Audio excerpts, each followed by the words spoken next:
Tu attires ce que tu es.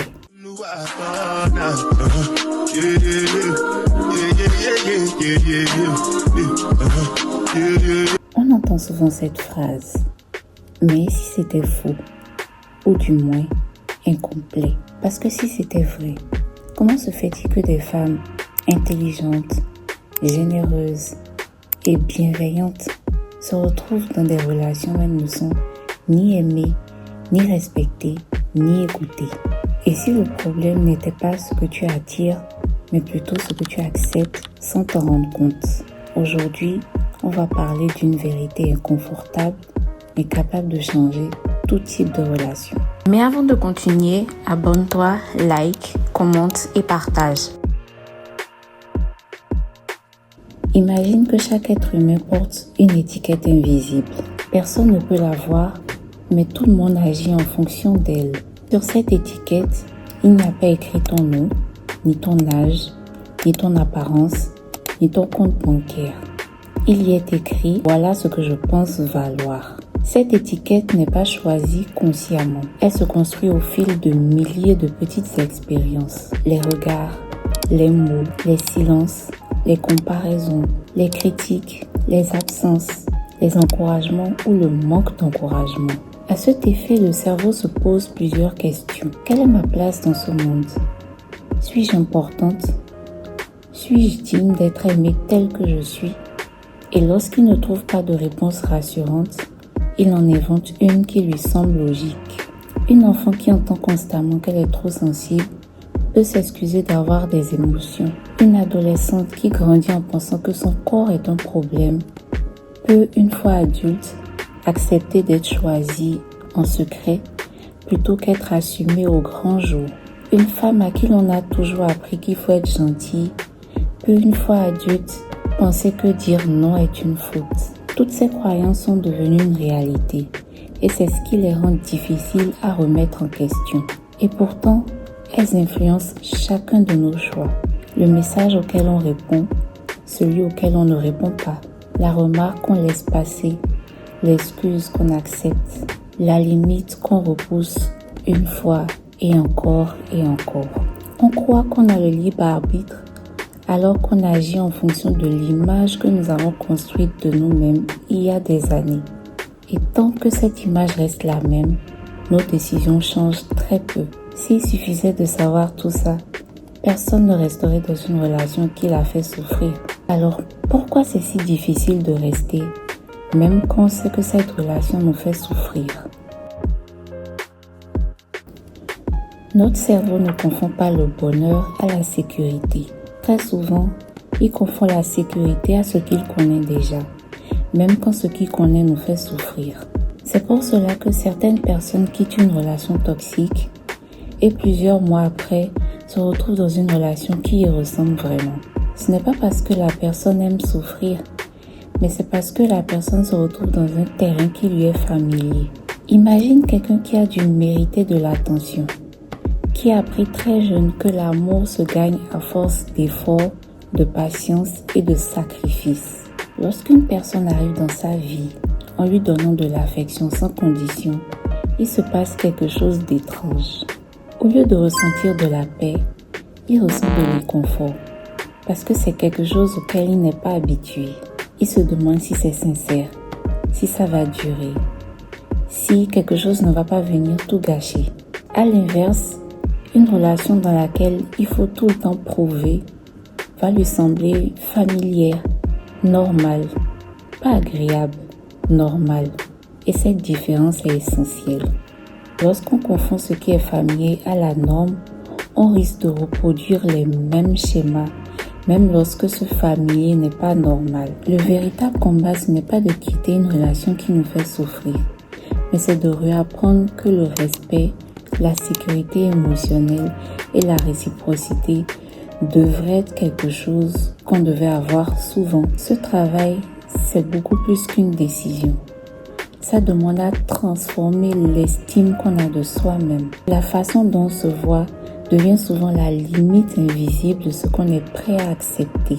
Alors, si cette image influence autant nos choix, une autre question se pose.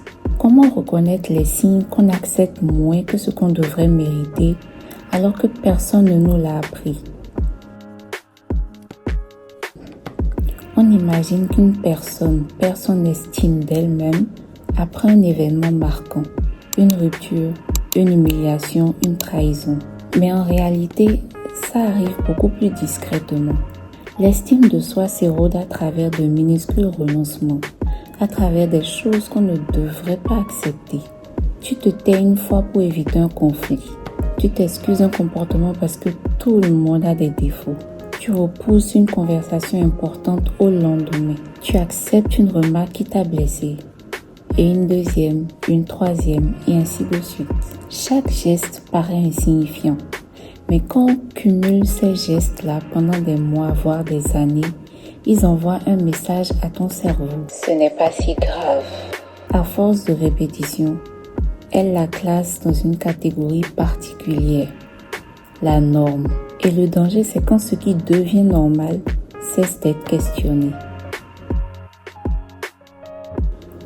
On félicite souvent les femmes qui pensent aux autres avant de penser à elles-mêmes. On leur dit qu'elles sont généreuses, dévouées, à l'écoute. Et ces qualités sont précieuses. Mais elles deviennent dangereuses lorsqu'elles servent à acheter de l'amour ou éviter le rejet. Quand tu aides quelqu'un, est-ce que c'est parce que tu en as envie ou est-ce que c'est parce que tu as peur de ce qui peut se passer parce que tu as refusé? Ces deux situations peuvent se ressembler de l'extérieur, pourtant elles n'ont rien à voir. Dans la première, où c'est parce que tu en as envie, c'est que tu as choisi. Mais dans la deuxième, où c'est parce que tu as peur, c'est que tu t'effaces. Beaucoup de femmes deviennent expertes dans l'art d'anticiper les besoins des autres. Elles sentent les tensions, elles rassurent, elles arrangent, elles pardonnent, elles comprennent, elles donnent, encore et encore. Mais à force de devenir indispensables à tout le monde, elles deviennent étrangères à elles-mêmes. Si notre valeur influence autant ce que nous acceptons, alors comment commence-t-on à la reconstruire sans tomber dans le schéma des affirmations positives ou des promesses irréalisables? Beaucoup de personnes attendent un grand changement avant de se sentir différents. La bonne rencontre, le nouveau travail, le bon salaire, le corps idéal, le déménagement. Elles pensent que leur confiance viendra après. Pourtant, c'est complètement l'inverse. Les grands changements arrivent souvent beaucoup plus facilement lorsque notre manière de nous considérer a déjà commencé à évoluer. Cela consiste à prendre de petites décisions qui prouvent à notre cerveau qu'on peut être digne d'être respecté. Dire non, même quand ça nous gêne. Ne plus courir après quelqu'un qui ne fait jamais le premier pas vers toi. Accepter un compliment sans le repousser. Exprimer un besoin sans t'excuser d'exister. Quitter une conversation qui te rabaisse. Prendre du repos sans culpabiliser. Ces gestes paraissent ordinaires. Pourtant, elles envoient un message précieux à ton cerveau. Je mérite d'être traité avec considération. Contrairement à ce qu'on croit, l'estime de soi ne grandit pas avec des pensées. Elle grandit avec une accumulation de preuves. Chaque décision cohérente devient une preuve. Chaque limite posée devient une preuve. Chaque fois que tu te choisis sans écraser les autres, c'est une preuve. Petit à petit, ton cerveau cesse de considérer le manque de respect comme quelque chose de normal. Et c'est là où ton regard sur le monde change. Peut-être que tu ne contrôleras jamais les personnes que tu rencontreras. Tu ne contrôleras jamais leurs intentions, leurs choix, leur manière d'aimer ou de voir les autres, leur comportement. Mais il existe une chose que personne ne peut décider à ta place. Le seuil à partir duquel tu te dis « cela n'a pas de place dans ma vie ». Et ce seuil, il change tout.